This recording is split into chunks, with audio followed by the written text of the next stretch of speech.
JFD, just fair and direct.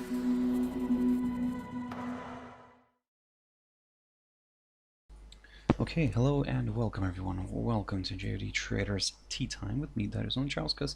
Today's the 26th of August 2020. So yeah, welcome everyone. Welcome to this Wednesday's morning session where we're going to have a quick look at the markets, a few of the charts, the usual stuff. But before we do that, as always, let's quickly have a read through our risk disclaimer. So, the content we produce does not constitute investment advice or investment recommendation, should not be considered as such, and does not in any way constitute an invitation to acquire any financial instrument or product. As always, a few seconds for you to read the rest and we can continue.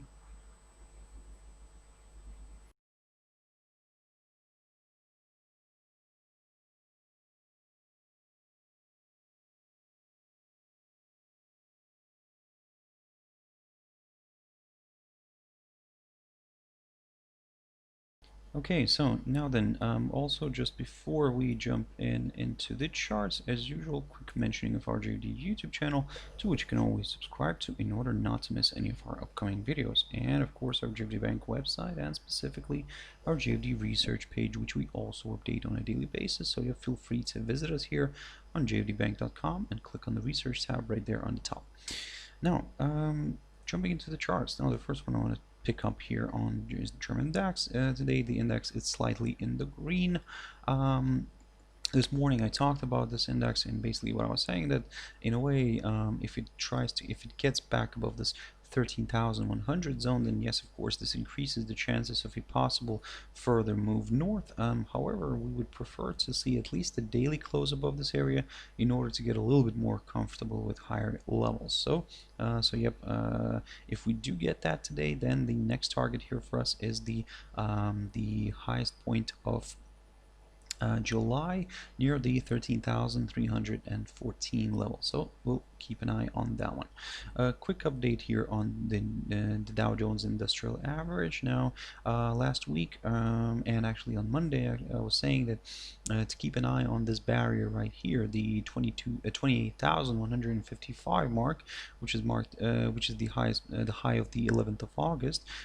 Yesterday we had a nice push above it, and we had a nice, on Monday we had a nice push above it, and we had a nice daily close. Yesterday the index did drift a little bit lower here. It kind of there was a point where it dropped below this area, but the bulls kind of were quick to push it back above that barrier, above the high of the 11th of August here, and yep, it remained above it. So now in a way, looking at the cash index, you can see that the index is currently trading fractionally above this 28,155 territory. So in a way, there is still a good chance for it to move a little bit higher. We'll keep an eye on this 28,893 territory marked by the low of the 21st of February. So in a way, for now, guys, this is going to be our target. We'll go step by step on this one because, of course, the all-time high here is the 29,568.69 zone, roughly around here. But like I said, let's not rush into anything. Let's continue going slowly here, and our next target, if the index continues to trade above this 28,155 territory, our next target is the 28,893 level. So keep your eyes on that one. That's the low of the 21st of February. Now, in case this starts falling back below the 28,155 zone, of course we'll be a little bit more on the cautious side, but we'll keep an eye on these upside lines here, taken from the low of the 2nd of April and the 23rd of March. But if both of these get broken, and we see the price falling below the 27,071 level here, which is as you can see acted as a very nice area of resistance previously. Now it could take the role of support. Then yes, a nice good drop below that could lead to further declines. So again, for now, be very careful here. Let's see how all this is going to play out, but for now everything's pointing a little bit more to the upside. So let's see if the bulls can keep it that way, and if we can actually get a move towards the 28,893 level. So keep your eyes on that one.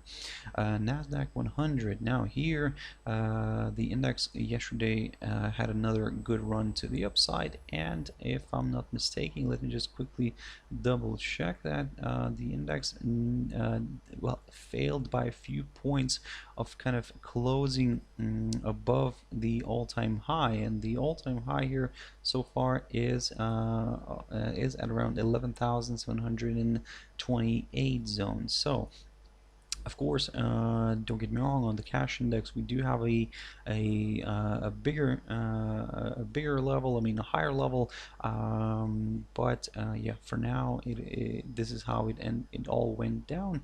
Of course, looking at the cash index right now, we'll get ourselves a nice opening gap here to the upside. So basically we'll have a new all-time high today, and well, I mean, now, as I've mentioned to you on Monday and last week as well, now the big question here is, can it actually travel all the way towards that psychological 12,000 zone? I mean, it could be quite interesting to see that, but of course let's not get ahead of ourselves, and let's go slowly, step by step on this one.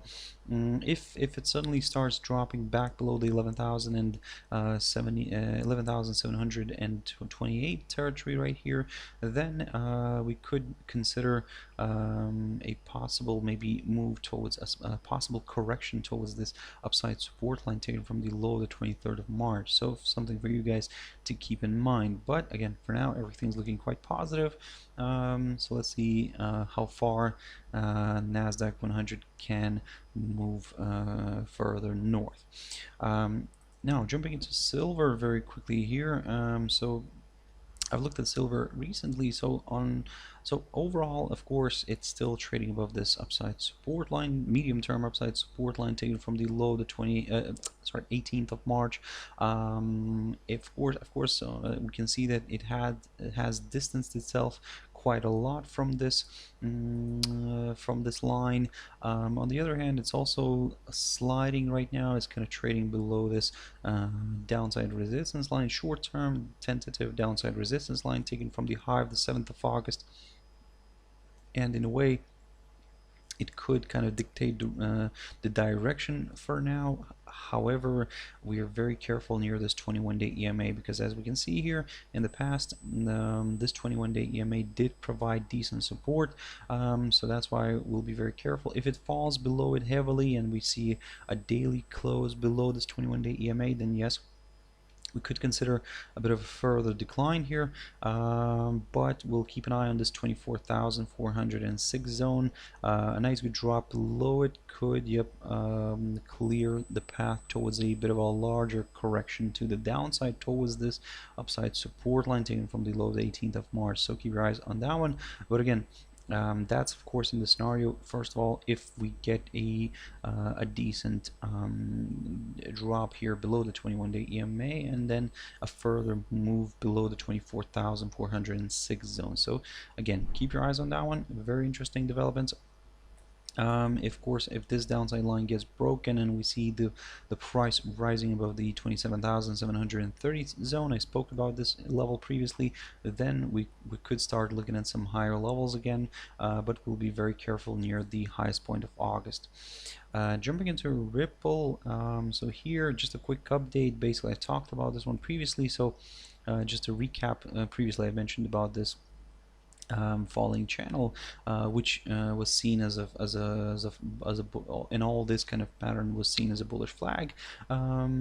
It did move higher, it did pop above it, above this kind of upper side of the flag, and ended up testing the area near the 0.3262 level, which is the high of the 2nd of August, previous highest point of August, and the crypto drifted higher, tested this area, and then drifted back down.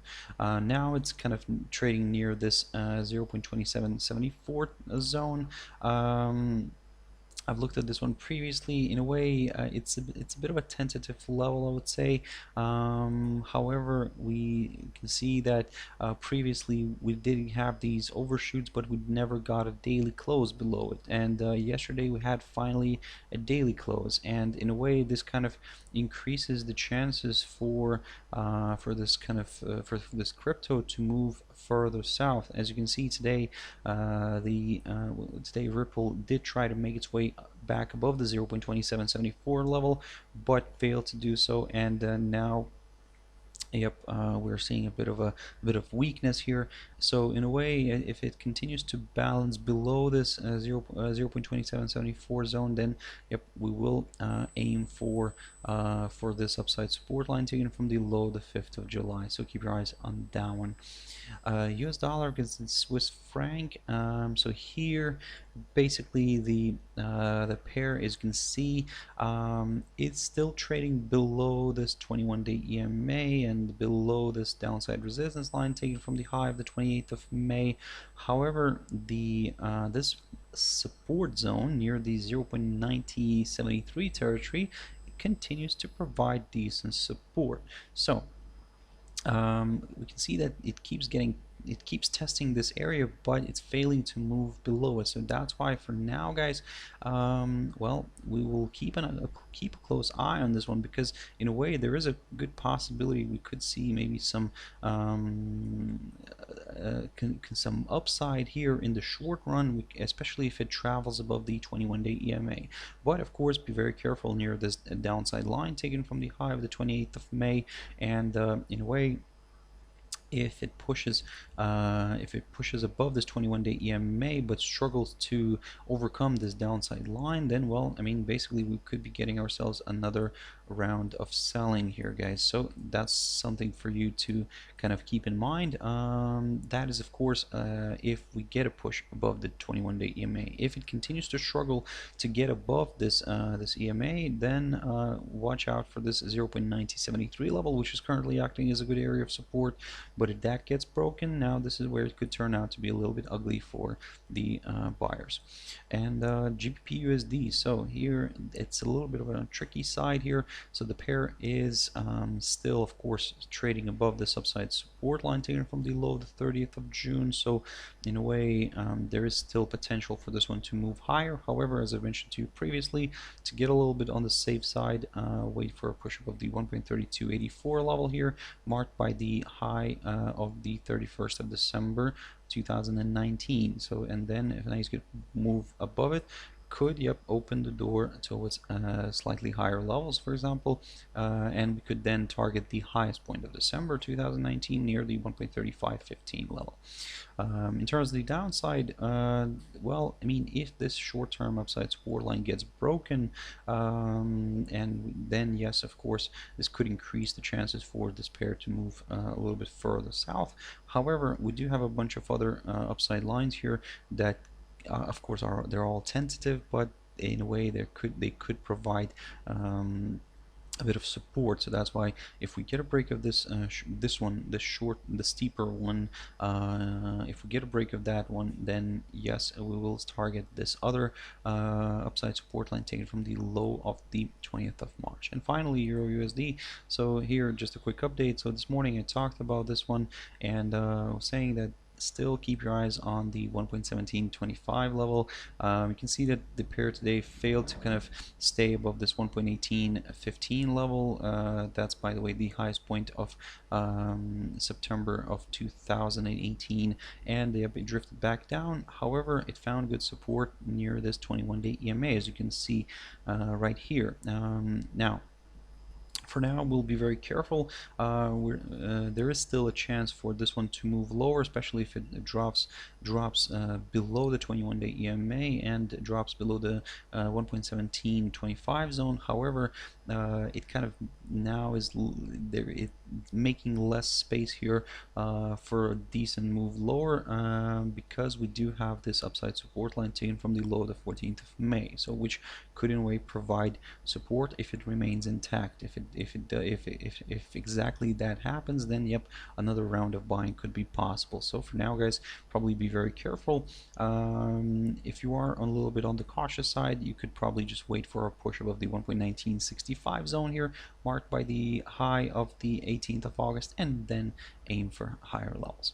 So guys, I really hope you found it useful, and thank you very much for watching and listening. If you want to catch my video tomorrow morning, as always, my traders espresso 6 o'clock GMT time. But for now guys, I hope you have a wonderful evening. Stay safe, and I'll see you later. Thank you very much, and bye bye.